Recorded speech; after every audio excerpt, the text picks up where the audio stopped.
Strength reversed. When strength appears in reverse, it does not indicate that you are not strong. On the contrary, it indicates typically that there is more strength in you and in your immediate situation than you are likely to be seeing at this time. If you're having trouble feeling where the strong points are at the moment, get with a trusted and honest friend and make a list. General, when strength appears in reverse, it's an important indicator that you have a lot to be grateful for and that you should make a point in the very near future to count your blessings. Yes, everyone wishes for more than they have: more health, more friends, more money, more whatever. Appreciating what you currently have in hand is key to opening ourselves up for more. Work. Before you can expect the people you work with to be crystal clear on what your talents and skills are, it's obvious that you must be clear first. What are you best at? What gets you moving? These should give you some insights into where your strengths lie. Once you are clear, this is a good time to make sure that those in a position to hire you, or to keep you employed, or to give you a raise, are aware of them as well. Take things one step at a time. You are already doing well when this card appears. There is no need to push too far too fast. Love. The reversed meaning of the Strength card in the context of love and romance is basically the same as its upright meaning. In general, love should be going very well. If you're committed, this is very likely to be a strong relationship that is mutually supportive and beneficial. If you're looking for someone, this is a much better than average time to meet people. You should be in a self-confident phase, so get out and mingle. You might be very pleasantly surprised by how things work out. The only caveat with the reversal is that you should be a little careful as to make sure you're not overestimating the strength of a love relationship, e.g., don't push the boundaries too hard or you could end up unpleasantly surprised. Finances. In general, money should be flowing well for you now, even with the card appearing in reversal. Still, don't push the boundaries too far. Don't assume that current prosperity will necessarily continue forever. This is not a great time to gamble much, or to borrow to finance anything other than literal needs. Health. You are likely to be feeling pretty good when this card appears, even in reversal. This is a great time to correct bad habits if you need to do so in order to protect your health. The caution is not to try to do so too quickly or too forcefully. Slow and steady wins the race. Starting with small goals like a daily short, vigorous workout could very well lead you to where you want to be. You don't have to necessarily force yourself to stop bad habits such as smoking cold turkey. This tactic is likely to backfire.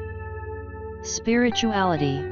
The reversed Strength card does not mean that you are weak spiritually. On the contrary, it is a reminder that you have strength within you that likely goes far beyond what you would tend to imagine. If you have difficulty seeing and sensing that about yourself and your life, spend some time in nature. Find a natural thing that you find awe-inspiring, whether that's a beautiful vista, a waterfall, or an old tree. Then remember that the strength and beauty in that scene or object is an integral part of who and what you are as well. Keep getting in touch with your strength. Tarot history. The history of the tarot is shrouded in mystery. Very little in the way of concrete information is known about its origin, although many things have been written about it. We will probably never know the truth, as fact and fiction seem to be irrevocably mixed nowadays. The tarot originated in northern Italy in the early 15th century, sometime between 1420 to 1440.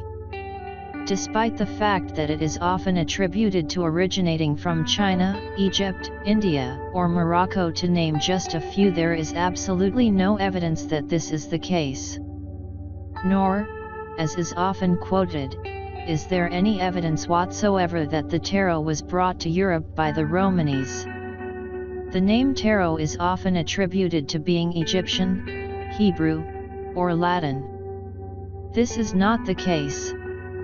The earliest names are all Italian in origin. The cards were originally called carte de triomphe. Around 1530 the word tarocchi began to be used to differentiate them from a new game of triumphs that was in vogue at the time. The etymology of this new word is unknown. The German variant was known as tarot and the French tarot. The symbolism for the tarot is drawn from the culture of medieval and Renaissance Europe. The tarot subjects are distinctive to European Christendom. The symbolism does not come from Egypt or any of the other exotic locales often mentioned. It is often stated that modern-day playing cards evolved from the tarot. This is not the case. Modern-day playing cards came to Europe courtesy of Islam. They were an adaptation of the Islamic Mamluk cards. They appeared quite suddenly in many different European cities between 1375 and 1378. These early cards had suits of cups, swords, coins, and polo sticks, and courts consisting of a king and two male underlings.